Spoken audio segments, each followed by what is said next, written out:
महिमा जासु जान गण राओ, प्रथम पूजियत नाम प्रभाव।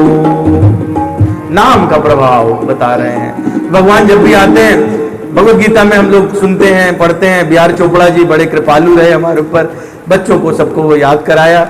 जो आज वृद्धावस्था में हमारी एज में 2 श्लोक तो सबको याद करा दिए उन्होंने। कर्मण्येवाधिकारस्ते थोड़ा कठिन है, आधा ही याद रहता है, आधा पीछे का लोग याद नहीं रखते, इसलिए उसको गलत प्रयोग करते हैं।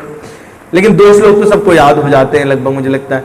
यदा यदा हि धर्मस्य ग्लानिर्भवति भारत, अभ्युत्थानम् अधर्मस्य तदात्मानं सृजाम्यहम्। एक सबको पता होगा ये भगवान क्यों आते हैं। जब जब हो यह धर्म कै हानि, यदा यदा ये धर्मस्य। दूसरा फिर आगे बोलते हैं, परित्राणाय साधूनां विनाशाय च दुष्कृतां, धर्म संस्थापनार्थाय संभवामि युगे युगे। अब आप देखो कि जो ये है श्लोक कहा भगवान ने, तो प्रथम चरण कुछ और रख सकते थे। पहला चरण क्या रखा भगवान ने, परित्राणाय साधूनाम। पहले क्या करूंगा, साधुओं का कल्याण करूंगा, जो मेरा वेट कर रहे हैं उनसे मिलूंगा जाके। सेकंड नंबर पे अगर दुष्टों का संहार हो जाए तो हो जाए, बाय प्रोडक्ट होते हैं, है ना, तो उनसे हो जाए। आपने अगर बत्ती जलाई भगवान के स्तुति के लिए, उनकी आराधना के लिए, घर में सुगंधित हो जाए तो हो जाए। भगवान ऐसा करते हैं। तो इसलिए परित्राणाय साधुनाम विनाशाय च दुष्कृताम। और जब साधुओं का परित्राण हो जाए, उनका उत्थान होने लगे, उनका प्रोटेक्शन हो जाए, ताण शब्द है ना, प्रोटेक्शन, रक्षा, तो क्या होगा, और दुष्टों का विनाश हो गया, धर्म की स्थापना स्वतः हो जाएगी।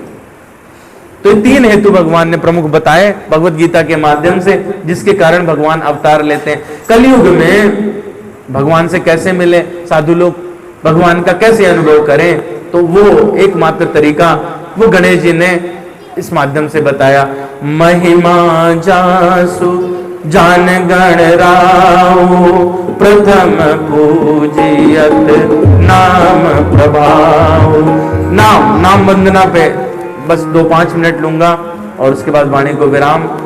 अब बंदो नाम राम रघुबर को, हेतु कृषानु भानु हिम कर को, विधि हरिहर माया वेद प्राण सो, अगुण अनुपम गुण निधान सो। महामंत्र जोई जपत महेशु, काशी मुकुट हेतु उपदेश। कितनी सुंदर शिक्षा है। आप देखो माता पिता को कैसा होना चाहिए। खुद राम नाम का जप करते हैं, पुत्र को भी कहा तू भी जप। और जब पिता के मार्ग पर पुत्र चलता है, कल अपन लोगों ने चर्चा की, वो बड़भागी कहलाता है। और जब राम नाम का जप चलता है, उस मार्ग पे बढ़ता है, तो प्रथम पूजनीय हो जाता है। महामंत्र जोई जपत महेशु, काशी मुकुट हेतु उपदेशु। महिमा जासु जान गण राओ, प्रथम पूजियत नाम प्रभाव। जाने आदि कवि नाम प्रताप। नाम क्यों, देखो नाम का प्रताप वाल्मीकि जी को पता चला, और क्या हो जाते हैं, क्या से क्या हो जाते हैं। जाने आदि कवि नाम प्रताप, भयो शुद्ध करी उल्टा जाप। प्रताप पता है, उच्चारण सही नहीं है। ये क्या बात बताता है, भाव आपका उत्कृष्ट है। अगर कोई विधि में त्रुटि भी हो जाती है तो भी भगवान उसको ग्रहण कर लेते हैं, त्रुटि के भाव को भी ग्रहण कर लेते हैं। तो इसलिए जाने आदि कवि नाम प्रताप, भयो शुद्ध करी उल्टा जापो, सहस नाम सम सुन शिव बानी, जप जय प्रिय संग भवानी। धर्म पत्नी, पत्नी कैसे बनी? धर्म के अनुसार। पत्नियां लड़ती हैं, हमारी पत्नी अक्सर कहती धर्मपति होता है कोई? सारे तो धर्मपत्नी होते हैं। जिसको जो बड़ा है ना, उसको बड़ी जिम्मेदारी है। आप सोचो, एक शब्द है ना निर्माता, नीत है माता शब्द उसके अंदर, नहीं तो निर्पिता कर देते। सोच के देखो, बोल के देखो कैसा लग रहा है। अब बोलो निर्माता और फिर बोलो निर्पिता। निर्माता कहने में कितना सुंदर है। निर्माण, सृजन बड़ा डेलिकेट काम है। वो डेलिकेसी माता के पास होती है, वो डेलिकेसी पिता के पास नहीं है। धर्म का पालन करना, करवाना, सिखाना ये किसी दूसरे की बस की बात नहीं है, इसलिए धर्मपत्नी है। तो धर्मपत्नी कैसी होनी चाहिए? पति अगर सन्मार्ग में जा रहा है तो उसका साथ दे हर समय।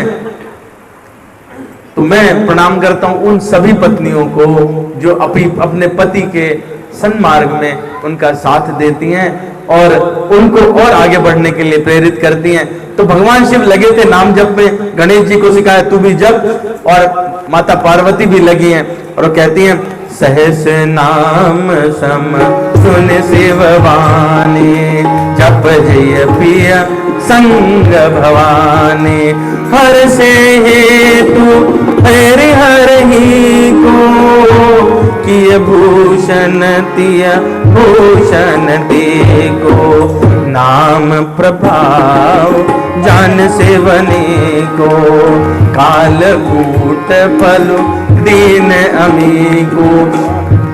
एक कथा है, हम लोग जानते हैं कि भगवान ने विष धारण किया, विषधर कहलाते हैं। बहुत बढ़िया बात, सबको पता। परिवार कैसा? जिसमें गणपति हो नाम जप करने वाले, जिसमें माता हो नाम जप करने वाली, जिसमें पिता है नाम जप करने वाला, उसके परिवार में कोई विपत्ति कालकूट के समान भी क्यों ना आ जाए, सिर्फ भगवान का नाम स्मरण करके, भगवान का नाम लेकर के उस विष को धारण कर सकता है और उसका परिवार कभी खंडित नहीं होगा, कभी उसके समृद्धि में प्रॉब्लम नहीं आएगी, हमेशा अक्षुण्ण बना रहेगा। क्यों? क्योंकि उस परिवार का आधार राम नाम है। तो ये पूरा जो प्रकरण है, नाम का कितना बड़ा प्रभाव है, ये आपको दिखाता है। तो नाम प्रभाव जान सेवनी को, कालकूट फल दीन अमीगो। और नाम कैसा है?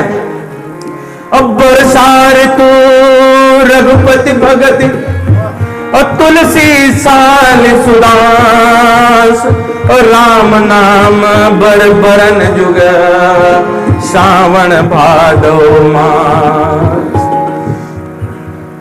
भगवान कैसे हैं? वर्षा ऋतु की तरह, जैसे अभी हुई थी बारिश 3 दिन पहले। अगर उस बारिश की तरफ दृष्टि डालें तो वो बिल्कुल एक न्यूनतम सूक्ष्मतम अणुमात्र भी नहीं है। कृपा अगर उस तरह से बरस रही है, कृपा तो भगवान की हमेशा बरसती है। मैं तो कभी कहता हूं कि कुछ हम जैसे मूर्ख लोग होते हैं जो छतरी लगा लेते हैं। कृपा बरस रही है लेकिन हमको छतरी लगा लेनी है, तो हम छतरी लगा के चलते हैं। कृपा कैसे बरसती है? कोई साधु आते हैं आपके घर में, बोले नारायण नारायण, बोले बाबा जाओ आज हमारे घर में कुछ नहीं है, बोले नारायण। उसके बाद में कुछ नहीं होता, फिर घर में फिर कुछ नहीं रह जाता, वो चाहे विपत्ति के माध्यम से चाहे किसी दूसरे माध्यम से। तो कृपा तो बहुत तरीकों से आती है। अभी भैया ने बहुत सारे लोगों से कहा होगा कि आज हमारे घर में सत्संग होने वाला है, गणपति भगवान की पूजा होने वाली है, कृपा बरसी, पर हमने तो छतरी लगा ली। बोले हमारे पुन्नू को बहुत जोर से सुसु आई, 3 घंटे सुसु कर रहा था, तो पुन्नू को 3 घंटे सुसु कराने के लिए उन्होंने कथा छोड़ी। दूसरे होंगे बोले बहुत जरूरी फोन आ गया था तो हमको वहां जाना पड़ा। कोई तीसरे कहेंगे क्या बताएं ऐसी विपत्ति। तो भैया विपत्ति तो क्या है कि कोई विशेष होती नहीं है, हम अपने से बना लेते हैं और कोई भी चीज को हम विपत्ति का नाम भी ले लेते हैं। तो ये सारी छतरियां हम खुद लगाते हैं। और कुछ तो और भी मूर्ख होते हैं, वो छतरी लगाते हैं उल्टी। बोले भगवान कौन होते हैं? वो तो है ही नहीं, जो हैं वो हम सब हैं, साइंस सारा है, इत्यादि इत्यादि। खैर, लेकिन भगवान जब वर्षा करते हैं तो कैसी करते हैं? वर्षा ऋतु रघुपति भगति तुलसी साल सुदास, राम नाम बर बरन जुग सावन भादो मास। और एक बार अपने द्वार पर भगवान राम को रख लीजिए। गोस्वामी जी कहते हैं राम नाम मन दीप धरु जी देरी द्वार, और तुलसी भीतर बाहर हो जो चाहसी उजियार। जीवन में उजाला चाहिए, अपने अंदर अपने बाहर चारों तरफ संपन्नता चाहते हैं, आनंद का उत्सव मनाना चाहते हैं, जीवा पर अपनी देरी पर राम नाम कहें तो राम ही सुनिए, राम ही सुमरिए, राम ही गाइए, सब राम में। नाम जी है जप जागहि जोगी, बिरत बिरंच प्रपंच वियोगी। और ब्रह्म सुख कैसे मिलेगा? ब्रह्म सुख ही अनुभव ही अनुभा, अकथ अनामय नाम नरूपा। और जाना चाही गुण गति जेऊ, नाम जी है जप जान ही तेऊ। साधक नाम जपहि लय लाए, ओहि सिद्ध अनमादिक पाए। कोई भी जप सकता है, गोस्वामी जी बता रहे कोई भी। देखिए इस प्रकरण को फिर से दोबारा देखें। जो ईश्वर कहलाते भगवान शिव, जो पूरे संसार का कष्ट दूर करने वाली अन्नपूर्णा है भवानी, वो मतलब जो सबसे ऊपर के लोग हैं वो, गणेश जो गणों के ईश कहलाते हैं वो। उसके बाद वो कहते हैं कि जो महाकवि हुए, ब्रह्मा जी के स्वरूप हुए, वो ऊपर से नीचे आ रहे हैं।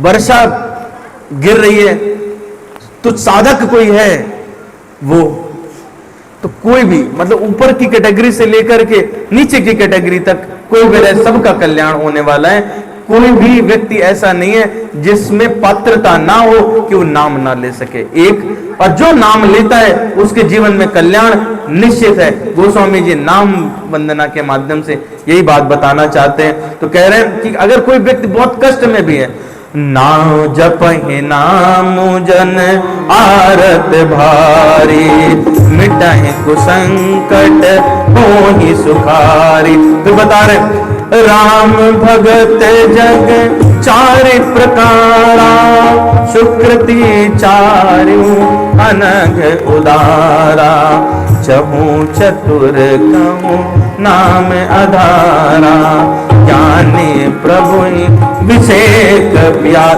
विशेष प्यार चाहिए तो वो करना होगा जो आपका पिता करता है, जो आपकी माता करती है। बच्चा बनो, माता पिता का अनुकरण करो तो पिता से विशेष प्यार मिलेगा। तो विशेष प्यार चाहिए तो वही करना पड़ेगा जो माता पिता कर रहे हैं। जगत पिता जगत माता कौन? भवानी शंकर और माता पार्वती, शंकर जी और माता पार्वती।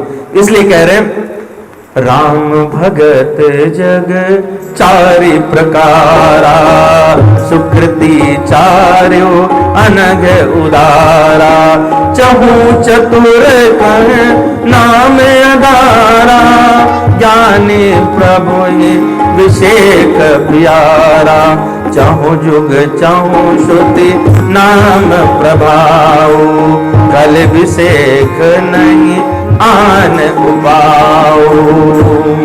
सकल कामनाहीन जे राम भगति रसलीन, नाम सुप्रेम पीयूष हृदय तिन्हु किए मन मीन। तो जो लोग नाम जप कर रहे हैं बिना किसी सकाम भावना के, निष्काम होकर के, उनके लिए तो कल्याण ही कल्याण है। उनको किसी प्रकार से जिनका मन इस राम में, नाम में डूबा हुआ है, उनके जीवन में किसी प्रकार की कोई कमी रह नहीं जाती। क्यों? क्योंकि भगवान तब अपने में और अपने भक्त में कोई अंतर नहीं रखते। जैसा कि भैया ने प्रारंभ में ही कहा कि चार ये चतुर नाम बपु एक, भक्ति भक्त भगवंत गुरु चतुर नाम बपु एक, जिनके पद बंधन किए नाशहि विघ्न अनेक। विघ्न तो बहुत सारे हैं, किसी दिन समय रहेगा तो विघ्न पर चर्चा होगी। और मैंने काफ़ी समय ले लिया, मुझे लगता है जो मैंने अपने लिए निर्धारित किया था उससे भी आधे घंटे ऊपर जा चुका हूँ। तो गणेश जी जैसा उनके जो जीवन से, उनके विग्रह से हमको संदेश मिलता है, वो गोस्वामी जी की एक चौपाई के माध्यम से समापन पर कहूँगा। मुखिया मुख सो चाहिए, खान पान कहूँ एक, पालई पोसई सकल अंग, तुलसी सहित विवेक। ऐसा होना चाहिए, ऐसे मुखिया बनिए। हम सभी मुखिया हैं, कहीं ना कहीं के परिवार के मुखिया पिता होते हैं, बच्चों के मुखिया माता होती है, टीचर स्कूल में मुखिया है। तो जरूर ऐसा मुखिया बनिए और भगवान से प्रार्थना करिए। कैसी प्रार्थना कि हम तो कुछ जानते नहीं हैं, तो भगवान हम पर, जब हम सरल बनने का प्रयास करते हैं, सरल होते नहीं हैं हम, क्योंकि सरलता हृदय से कभी आती नहीं है। और सरल कौन? राजेश्वरानंद महाराज जी कहते हैं कि सरल तो वो है जिसके हृदय में स से सीता, रा से राम और ला से लक्ष्मण जी विराजमान होते हैं, वही सरल है। उसके अलावा तो बाकी दुनिया में कोई सरल है नहीं। तो इसी के साथ अपनी वाणी को विराम देता हूँ। बोलिए वृंदावन बिहारी लाल की जय, बोलिए श्री सीताराम भगवान की जय, श्री राधा श्याम सुंदर भगवान की जय। आप